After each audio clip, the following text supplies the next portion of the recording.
Saludos amigos míos, saludos. Muy buenas tardes. La 1 de la tarde aquí en Bad Oeynhausen, Alemania. Mi nombre es Antonio Piñeiro y en los controles mi hermano Asdrúbal. Bendecidos todos. Existe un relato que la vez pasada traté de conseguir, un entendimiento más claro, porque el problema no es hablar de lo que yo quiero hablar, sino que existen muchos videos que cada quien pues opina y dice y yo considero que no es así, pero bueno. Y aquí el mismo texto nos lo explica claramente. No hay derecho a reclamo, o sea, honestamente no. Pero algo pasó. Vamos a tratar de averiguar qué fue lo que pasó. El texto es claro. El texto dice en el Génesis, se llamaría eso, Dios mío. En el Génesis 2, Génesis 2, donde cuando Dios crea a los animales para el mantenimiento del cuerpo, para el mantenimiento, también crea los árboles para el mantenimiento corporal. Y se nos presenta en el relato dos árboles. Vamos a proceder a leer el relato en el Génesis, creo que 2.8, algo así, 2.9. Vamos a ver. 2.9. Y Jehová Dios hizo nacer de la tierra todo árbol delicioso a la vista y bueno para comer. También el árbol de la vida en medio del huerto y el árbol de la ciencia del bien y del mal. Mi opinión personal, no quiero zumbar a nadie para el barranco y todos tenemos derecho a equivocarnos. Pero todas las personas o todos los relatos que yo he podido escuchar relacionados a este punto de vista, para mí aquí hubo un pequeño error de traducción, por decirle ahí, por ponerle un algo, o un error de tipeo. El texto para mí debería decir lo siguiente: y también el árbol de la vida, ahí debe existir la coma, y en medio del huerto el árbol de la ciencia del bien y del mal. Más o menos así fue que me pude compaginar el pensamiento, porque hace tiempo que yo lo interpreté así y hice la corrección relacionada a las traducciones y a las interpretaciones, etc. Cada vez que hay una nueva traducción de un texto, la persona que va a transmitir el conocimiento lo hace según su punto de vista.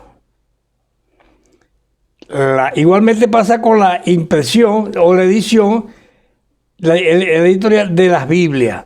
Se reúnen un poco de personas y empiezan a estudiar lo relacionado a los textos, y aquella persona que transcribe también se puede equivocar. Entonces, yo considero que debe decir así, porque así se entiende el mensaje.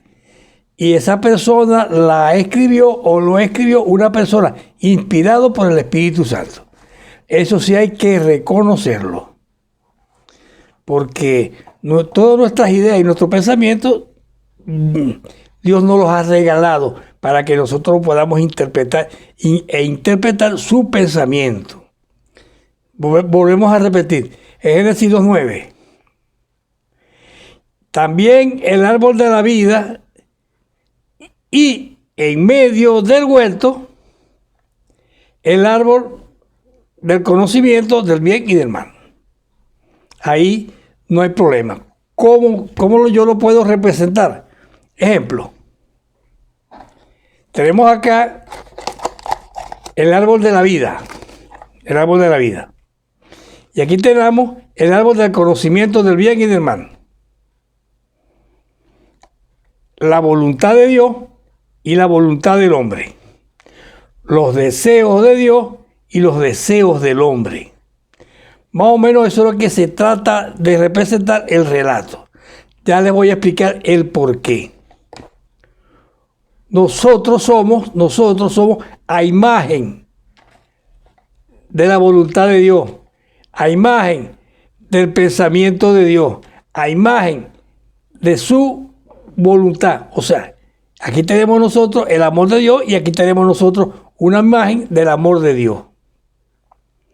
Que ya en relatos anteriores también les he dicho cuáles son los deseos de la carne y los deseos, los frutos de la carne y los frutos del Espíritu. Más o menos Pablo nos los representa ahí en Gálatas 5 del versículo 19 al 22. Ahí está reflejado. Aquí pues que quieran buscar esa información la pueden buscar allí. Gálatas 5 desde el versículo 19 al 25. Pero lo que nos atañe hoy es el árbol de la vida y el árbol del conocimiento. El árbol de la vida representaba al maná en el cielo, al maná en el que caía del cielo en el Éxodo, y también representa Jesús cuando él decía que él era el maná caído del cielo. Entonces, cuando el desierto representa cuando estamos en la presencia de Dios, porque en el desierto los hebreos hacían la representación o la construcción de el tabernáculo.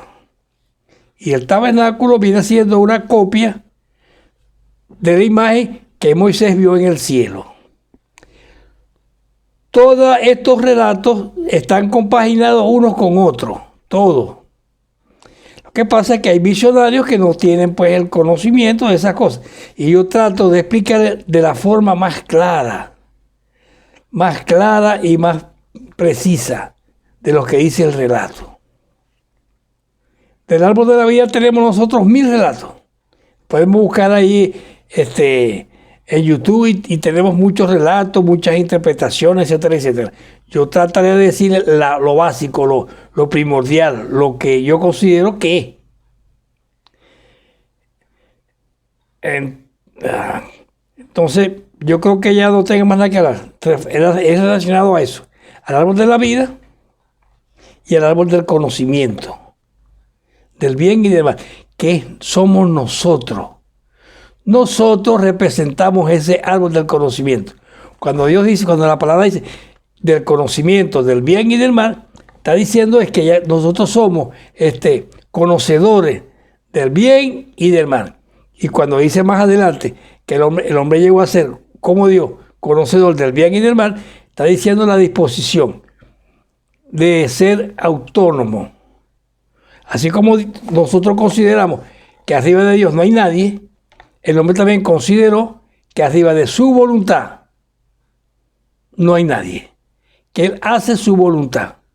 Hay unos que dicen en los textos que el hombre tiene libre albedrío, y mi opinión personal, yo digo que no.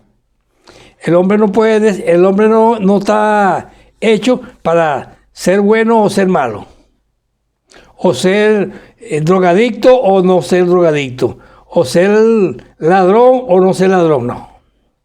El hombre se hace ladrón porque quiere, porque copia un modelo que no quiere copiar.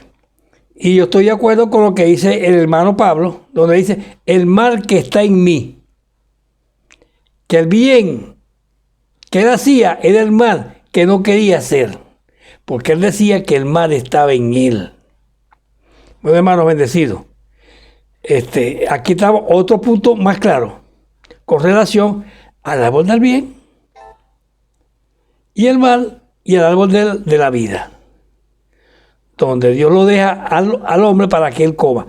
Nosotros somos el hombre que Dios puso en medio del huerto. Nosotros somos el huerto. Y el huerto queda afuera. En el Génesis creo que 3:22, por ahí más o menos, donde dice que Dios lo pone al oriente. Al oriente es dirección significativa delante de la presencia de Dios, porque ellos consideraban que por el oriente se ocultaba o salía el sol. Por eso es que ellos mencionan el oriente. Yo creo que no tenga más nada que declarar, de informarle, de dejarle claro. En realidad, pues, he encontrado mucho tropiezo con mis hermanitos que me han preguntado que por favor le dé otra explicación más clara relacionada a este punto de vista. Bueno, bendecidos todos, hermanos.